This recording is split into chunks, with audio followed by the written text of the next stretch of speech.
ሰላም ጤና ይስጥልኝ የዶክተር ዮናስ ቤተሰቦች እንደምን አላችሁ? ዛሬም እንደተለመደው በአንድ ጠቃሚና አስተማሪ ሐሳብ ተገናኝተናል።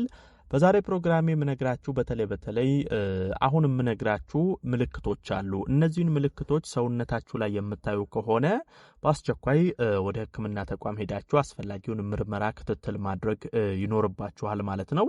ለምንድነው ዛሬ ይሄን ነገር ላነሳ የወደድኩት? በጣም በርካታ ሰዎች እነዚህ አሁን የምጠቅሳቸውን ምልክቶች ሰውነታቸው ላይ እያስተዋሉ ችላ በማለት ህመም የላቸውም በማለት በመዘናጋት በኋላ ህይወትን እስከ ማጣት ለትልልቅ የካንሰር ህመሞች እስከ መዳረግ እየደረሱ ስለሆነ ይሄ በጣም ችላ ማትሏቸውና ግንዛቤው ኖሯችሁ ጥንቃቄ ልታደርጉባቸው የሚገቡ ጉዳዮች ናቸው። ስለዚህ እስቲ ምን ምልክቶችን ሰውነታችን ላይ ካየን ወደ ህክምና ተቋም ሄደን ምርመራ ማድረግ አለብን? እነዚህ ነገሮች የምን ህመም ምልክት ናቸው?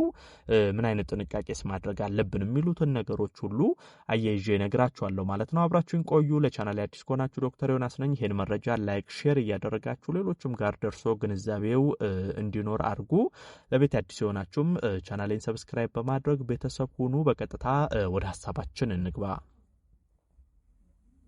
በመጀመሪያ ማነሳው ከዚህ አይን ቢጫ መሆን፣ የሆድ እብጠት፣ እንደዚህ አይነት ነገሮች ይሄ አብዛኛውን ጊዜ ከጉበት ህመም ጋር ይያያዛል።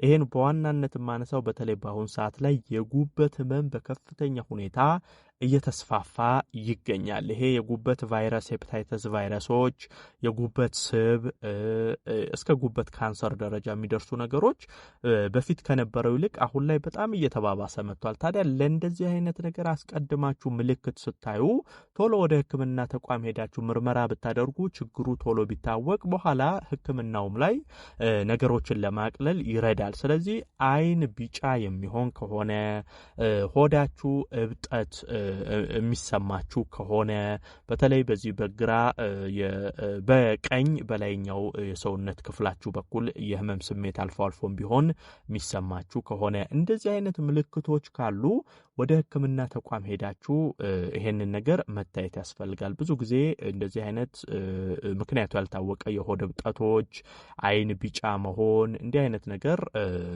ጥፍርም ቢጫ ሊሆን ይችላል። እንዲህ አይነት ምልክቶች ከዚህ ከጉበት ቫይረስ፣ ከጉበት ስብ፣ ከጉበት ህመሞች ጋር ሊያያዝ ይችላል። ስለዚህ በመጀመሪያ ደረጃ ይሄንን ነገር ብታውቁ መልካም ነው። ሌላው የደም ማነስ በተደጋጋሚ የሚከሰትባችሁ ከሆነ በነገራችን ላይ እዚህ ጋር እንዳያይዤ ማነሳው ስለ ጨጓራ ህመም ማንሳት ፈልጋለሁ። ጨጓራ በነገራችን ላይ የጨጓራ ህመም እንደዚህ አይነት ነገር ሲኖር የደም ማነስ በተደጋጋሚ የሚከሰት ከሆነ ከሱም ጋር ሊያያዝ ይችላል። ይሄ መታወቅ አለበት። አንዳንድ ጊዜ ህክምና ተቋም ላይ ይመጣሉ፣ ምን እንደሆነ ምክንያቱን አያውቁትም። የጨጓራ ቫይረስ አለባቸው፣ ጨጓራቸው ላይ ህመም አለ። ነገር ግን ይሄን ያህል የከፋ ህመም ስለማይሰማቸው ሰውነታቸው እነሱ ችላ ይሉታል። በኋላ ከፍተኛ የደም ማነስ በተደጋጋሚ ይከሰታል። በኋላ ሲታይ ይሄ ነገር የጨጓራ ህመም ሆኖ የሚገኝበት ጊዜ አለ። ስለዚህ እንደዚህ አይነት የደም ማነስ በተደጋጋሚ የሚከሰትባችሁ ሰዎች ብትችሉ ምርመራዎችን ማድረግ ያስፈልጋል። እዚሁ ጋር ስለ ጨጓራ ማንሳት የምፈልገው በተለይ የእድሜያችሁ አሁን ከፍ ያሉ ከ55 እድሜ በላይ ሆናችሁ የጨጓራ ህመም በተደጋጋሚ የሚከሰትባችሁ ከሆነ ይሄንን ነገር በደንብ ክትትል አድርጋችሁ ከስር መሰረቱ ማጥፋት አለባችሁ። በተለይ እድሜ ከፍ እያለ ሲሄድ የጨጓራ ህመም በአመት 2 ወይም 3 በየጊዜው የሚደጋገምባችሁ ከሆነ በኋላ እስከ ጨጓራ ካንሰር ደረጃ ሊደርስ ይችላል። አስፈላጊውን ህክምና ክትትል ተደርጎ ካልዳነ ማለት ነው። ስለዚህ ብትችሉ እንደዚህ አይነት ነገሮች ላይ ችላ ባትሉ መልካም ነው። ሌላ ንፍፊት አንገታችሁ አካባቢ ንፍፊት ካለ ይሄ በተለይ ጉሮሮ አካባቢ የሚኖሩ የንፍፊት አይነቶች እንዲህ አይነት ነገሮች ችላ መባል የለባቸውም። እሱ ብቻ ሳይሆን ለምሳሌ ለመዋጥ የምትቸገሩ ከሆነ ምግብ ስትመገቡ ይሄ እየታገላችሁ መዋጥ፣ ውሃም ስትጠጡ፣ የትኛውም ነገር ምራቅ፣ አንዳንድ ጊዜ ምራቅን ራሱ ለመዋጥ መቸገር፣ እንደዚህ አይነት ነገሮች ሊኖሩ ይችላሉ። እንዲህ አይነት ችግሮች ካለባችሁ የጉሮሮ ካንሰር ሊሆን ይችላል ወይም ደግሞ የላይኛው የጨጓራ ካንሰር ሊሆን ይችላል። ስለዚህ እንደዚህ አይነት ነገር ችላ ማለት የለባችሁም። ሌላ የህመም ምልክት ላያሰማ ይችላል። ለምሳሌ ንፍፊት ሊኖር ይችላል። ጉሮሮአችሁ አካባቢ፣ አንገት አካባቢ ንፍፊት ይኖራል። በጉሮሮ ውስጥ ደግሞ ምግብ ለመዋጥ ትቸገራላችሁ እንጂ ሌላ ህመም ላይኖረው ይችላል። ነገር ግን መዋጥ ስትቸገሩ ንፍፊቶች ካያችሁ ሕክምና ተቋም ሄዳችሁ እንዲህ አይነት ነገሮችን ምርመራ ማድረግ ያስፈልጋል። በፍጹም ይሄን ምልክት ችላ ማለት የለባችሁም።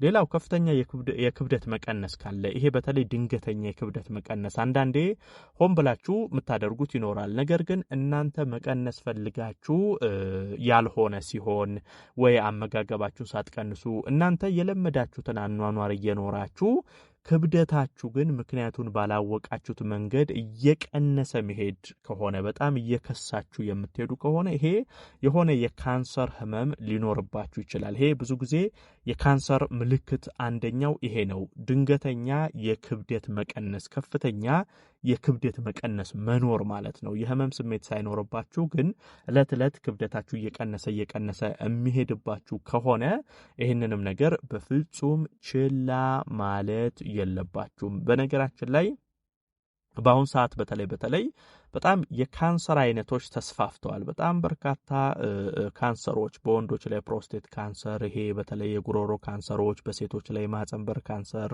የጡት ካንሰሮች፣ የተለያዩ የካንሰር አይነቶች በአሁን ሰዓት ተስፋፍተዋል። ታዲያ ምልክቶቹ ጥቃቅን ናቸው። መጀመሪያ እንደዚህ የክብደት መቀነሶች ሊሆኑ ይችላሉ። እንዳልኳችሁ መዋጥ መቸገር፣ እንደዚህ አይነት ምልክቶች ስታዩ በተለይ በእኛ ሀገር የተለመደው ብዙ ጊዜ አንድ ህመም ተባብሶ ወይ ሲጥለን ወይ በጣም ህመሙን መቋቋም ሲያቅተን ነው ወደ ሕክምና ተቋም የምንሄደው። ነገር ግን እንደዛ መሆን የለበትም። አስቀድማችሁ ሰውነታችሁ ላይ ምልክቶችን ስታዩ ወደ ሕክምና ተቋም ሄዳችሁ እንደዚህ አይነት ነገር አለብኝ ብላችሁ አስፈላጊውን ምርመራ ብታደርጉ በኋላ ላይ የካንሰር ህመሞችም ከተገኙ ሳይሰራጩ ደረጃው ከፍ ሳይል ቶሎ መፍትሄ እንድታገኙ ያደርጋል። ሌላም ችግር ከሆነ ደግሞ እንደዚሁ እንዲስተካከል ያደርጋል። ለክፋት የማይሰጥም ነገር ከሆነ ራሳችሁ አረጋግጣችሁ እንድትቀመጡ ያደርጋል። ስለዚህ እነዚህ በተለይ አሁን የምነግራችሁ ነገሮች የደም ማነሶች፣